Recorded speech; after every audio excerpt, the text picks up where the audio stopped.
es gula-gula. Begitu juga negeri kita tercinta, banyak suku dan budaya. Ada Jawa, Sumatera sampai Papua, semuanya ada di sini. Hidup rukun damai berseri-seri.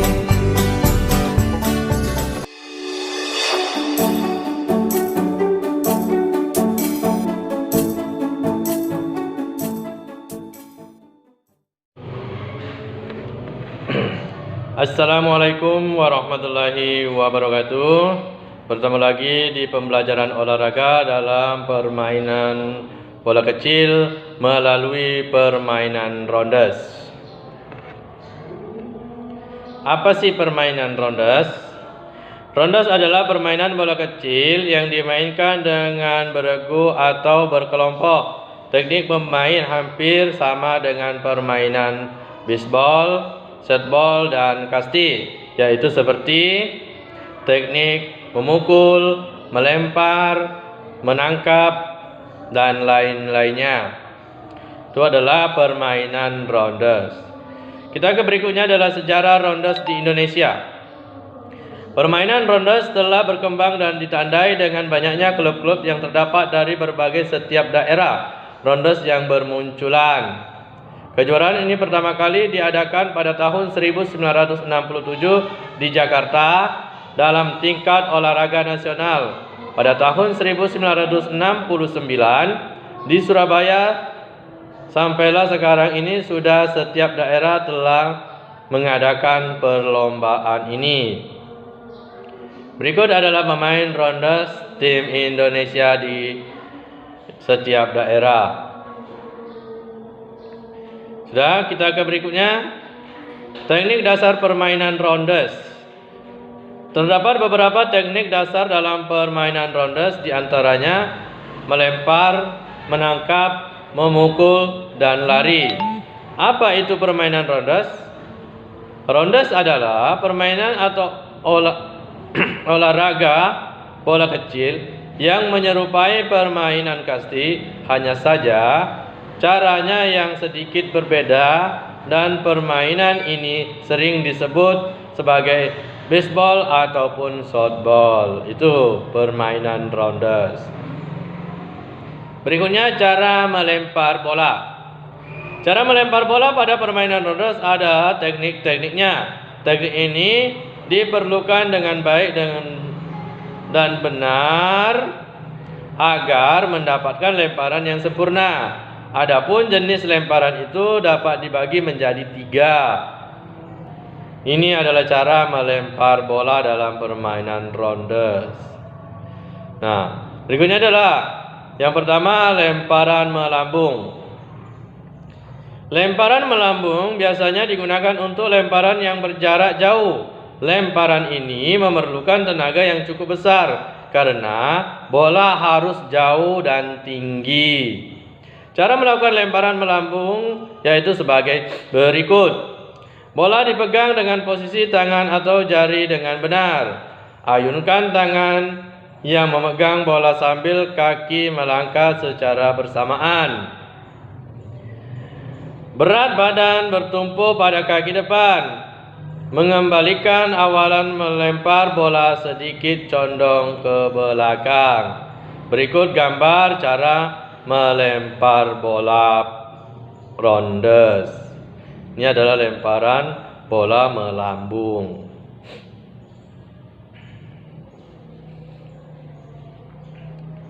Sudah, kita ke berikutnya, lemparan mendatar. Lemparan bola mendatar adalah lemparan bola yang arah bolanya mendatar dan tepat. Lemparan ini dilakukan dengan mengayunkan tangan dari belakang ke depan sejajar dengan bahu. Gerakan melempar ini disertai dengan lecutan pergelangan tangan. Seperti pada gambar di samping ini adalah contoh lemparan mendatar. Bisa diperhatikan.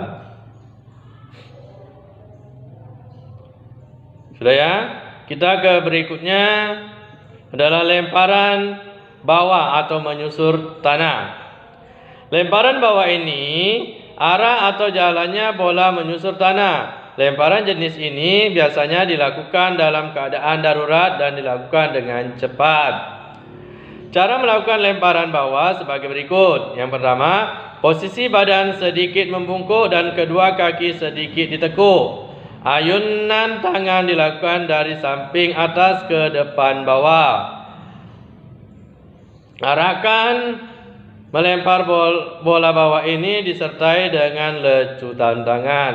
Seperti pada gambar di samping ini adalah contoh lemparan bawah menyusur tanah. Bisa diperhatikan.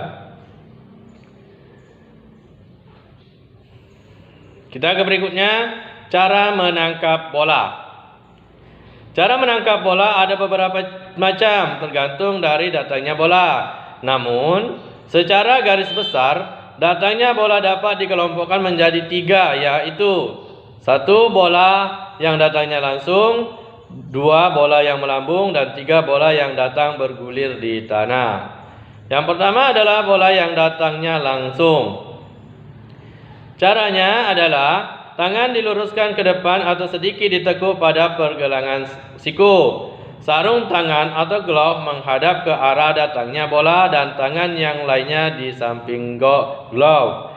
Apabila bola telah masuk glove, tangan yang lainnya segera menutup dan mengambil bola yang ada di dalamnya. Seperti pada gambar di samping ini. Seseorang yang sedang menangkap bola yang datangnya langsung. Seperti itu. Sudah? Kita ke berikutnya. Bola yang melambung. Cara menangkapnya yaitu bola ditangkap atau melebihi kepalanya. Pada waktu menangkap bola, pandangan harus ke tangan yang sedang menangkap. Setelah bola masuk ke glove, tangan yang lainnya segera menutup agar bola tidak terlepas lagi. Gerakan flow adalah gerakan terakhir atau gerakan menarik. Glove itu adalah sarung tangan yang digunakan dalam permainan ronde atau softball.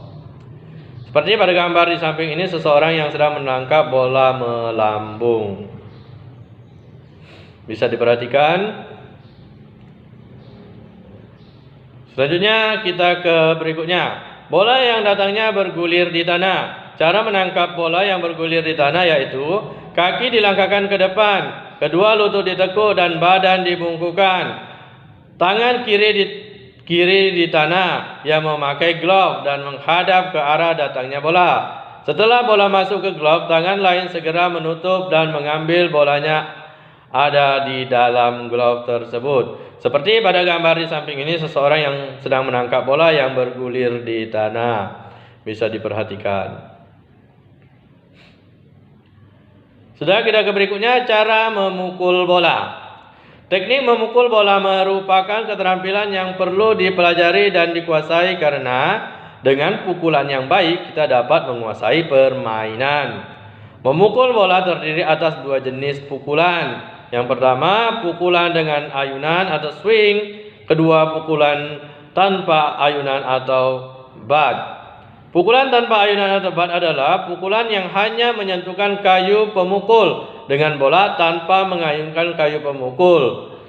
Pukulan hanya menunggu bola mengenai kayu pemukul sehingga pantulan bola jatuhnya dekat dari pemukul. Pukulan tanpa ayunan merupakan suatu teknik untuk mengelabui penjaga. Seperti itu. Nah, seperti pada gambar di samping ini adalah pukulan dengan ayunan. Pemukul diayunkan ke belakang, kemudian diayunkan ke depan, seperti itu. Berikutnya adalah pukulan tanpa ayunan, hanya di depan dada saja dan tidak diayunkan seperti pada gambar di samping ini. Berikutnya, cara melakukan pukulan. Yaitu berdiri dengan posisi badan menyamping dari arah datangnya bola. 2. Posisi kedua kaki dibuka selebar bahu. 3. Telapak kaki sejajar dengan lutut sedikit ditekuk. 4. Badan sedikit condong ke depan. 5. Pemukul dipegang dengan erat oleh kedua tangan dan berada di samping telinga kanan. 6. Pandangan mata lurus ke arah datangnya bola atau lemparan. Itu adalah cara memukul bola dalam permainan rondes. Kita berikutnya adalah cara lari dalam permainan rondes. Pada saat lari menuju base dalam permainan rondes harus disesuaikan dengan situasi permainan, yaitu ada saatnya saat-saat tertentu pelari harus lari secepat-cepatnya. Kecepatan berlari dan ketangkasan harus dimiliki oleh setiap pemain. Jarak yang harus ditempuh oleh pelari lebih kurang 75 meter karena satu sisi lapangan itu 15 meter, sedangkan lapangan rondes berbentuk segi 5. Latihan lari dalam permainan rondes dapat dilakukan seperti pada latihan dari jarak pendek. Ya, seperti itu. Berikutnya, latihan lari yang wajib dilatih. 1. Latihan meningkatkan kecepatan berlari dan daya tahan. 2. Latihan berlari secepat-cepatnya dari base yang satu ke base yang lain. 3. Latihan untuk meningkatkan kekuatan otot perut, punggung, kaki, dan lengan. 4. Latihan meluncur untuk menuju tempat hinggap atau base. 5. Latihan menghindarkan diri dari ketikan atau sentuhan bola lawan. Seperti pada gambar di samping ini, inilah contoh lari-lari dalam permainan rondes. Bisa diperhatikan. Oke, kita ke berikutnya ada lapangan rondes. Lapangan rondes berbentuk segi 5, beraturan dengan panjang tiap-tiap sisinya 15 meter. Di setiap sudut-sudut diberi bidai atau base berbentuk bujur sangkar. Seperti pada gambar di bawahnya, ini adalah bentuk lapangan rondes. Bisa diperhatikan. Oke, selanjutnya adalah peraturan permainan rondes. Permainan rondes memiliki peraturan-peraturan yang harus diperhatikan. Berikut beberapa peraturan yang harus dijalankan dalam permainan rondes. Peraturan ini dibuat dengan tujuan agar dalam permainan dapat berjalan dengan baik dan sportif. Ya, itu adalah peraturan. Yang pertama, jumlah pemain. Permainan rondes dimainkan oleh 2 regu. Setiap regu terdiri dari 12 pemain dengan pemain cadangan sebanyak 6 orang pemain cadangan. Seperti pada gambar di bawahnya adalah tim pemain rondes. Berikutnya ada undian permainan. Sebelum permainan dimulai, diadakan undian. Regu yang memenangkan undian berhak memilih menjadi regu pemukul atau regu penjaga. Seperti pada gambar di samping ini, di bawahnya dilakukan toss menggunakan koin untuk menentukan siapa regu penjaga dan siapa regu pemukul. Berikutnya adalah tim pemukul. Pemukul diberi kesempatan memukul sebanyak 3 kali. Apabila pukulan pertama atau kedua baik, ia harus berlari menuju base. Inilah tim pemukul dalam permainan rondes, bisa dilihat dan diperhatikan. Berikutnya, tempat pemberhentian atau base. Setiap base hanya boleh diisi oleh 1 orang pemain. Setiap pemain regu pemukul berpindah base. Regu yang jaga boleh mematikan dengan cara mengetik atau membakar base. Bila base tersebut kosong, maka regu penjaga akan cepat berlari ke base tersebut dan membakarnya dengan cara menaruh bola tersebut. Seperti pada gambar di bawah ini. Sudah, kita ke berikutnya. Lama permainan rondes. Lama permainan rondes ditentukan oleh inning. Bukan ditentukan oleh waktu ya, tapi ditentukan oleh inning. 1 inning yaitu 1 kali menjadi regu pemukul dan 1 kali menjadi regu penjaga. Itu 1 inning. Untuk peraturan resmi permainan dilakukan dalam 7 inning. Kemenangan diraih oleh regu yang berhasil mengumpulkan jumlah poin yang paling banyak. Berarti pemain rondes ini mengumpulkan poin sama dengan permainan kasti, hanya bedanya saja ditentukan oleh inning. Satu inning itu satu kali menjadi regu pemukul dan satu kali menjadi regu penjaga. Seperti itu. Berikutnya kita ke pertukaran tempat. Gimana sih Pak pertukaran tempatnya itu bisa terjadi? Regu penjaga berhasil mematikan regu pemukul sebanyak 6 kali. Regu penjaga berhasil menangkap bola yang dipukul regu pemukul sebanyak 5 kali. Jadi regu penjaga apabila mematikan regu pemukul sebanyak 6 kali, maka akan diganti posisinya menjadi regu pemukul. Atau regu penjaga menangkap bola sebanyak 5 kali langsung sebelum menyentuh tanah, sehingga bisa dijadikan pertukaran tempat atau pertukaran posisi sebagai regu penjaga dan sebagai regu pemukul. Berikutnya, cara menentukan nilai atau angka. Setiap base yang dilewati pemain mendapatkan angka 1. Jika dibakar atau terkena tik, regu yang bermain tidak mendapatkan nilai pada base tersebut. Ya, apabila dapat kembali ke ruang tunggu dengan pukulan sendiri dan setiap base selamat, maka akan mendapat angka 6. Jadi dia melakukan pukulan, kemudian bolanya masuk di lapangan tidak mati, dan mereka berlari ke setiap base dan kembali ke ruang tunggu kembali, maka si pemain tersebut mendapatkan poin 6. Seperti itu. Ya, mungkin ini saja yang bisa disampaikan dalam materi permainan rondes. Nah, rondes ini sama dengan permainan kasti, hanya yang membedakannya saja adalah bentuk lapangannya. Lapangan rondes berbentuk persegi panjang, persegi 5, sedangkan lapangan kasti berbentuk persegi panjang. Jangan lupa dikerjakan 5 soal di bawah ini, dan setelah itu tulis nama di bukunya dan kelas, dan kirim ke nomor WA Bapak yang ada di bawah ini. Ya, jangan malas belajar apalagi sudah kelas 9. Cukup sekian.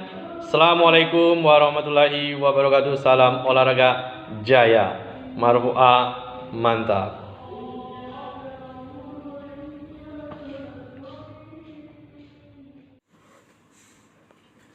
Soal rondes. 1. Kapan kejuaraan rondes di Indonesia pertama kali diadakan? 2. Apa nama sarung tangan yang dipakai dalam permainan rondes? 3. Apa yang dimaksud dengan swing dan bat dalam permainan rondes? Jelaskan. 4. Tuliskan cara melakukan pertukaran tempat pada permainan rondes. 5. Gambarkan lapangan rondes lengkap dengan ukurannya. Selamat mengerjakan.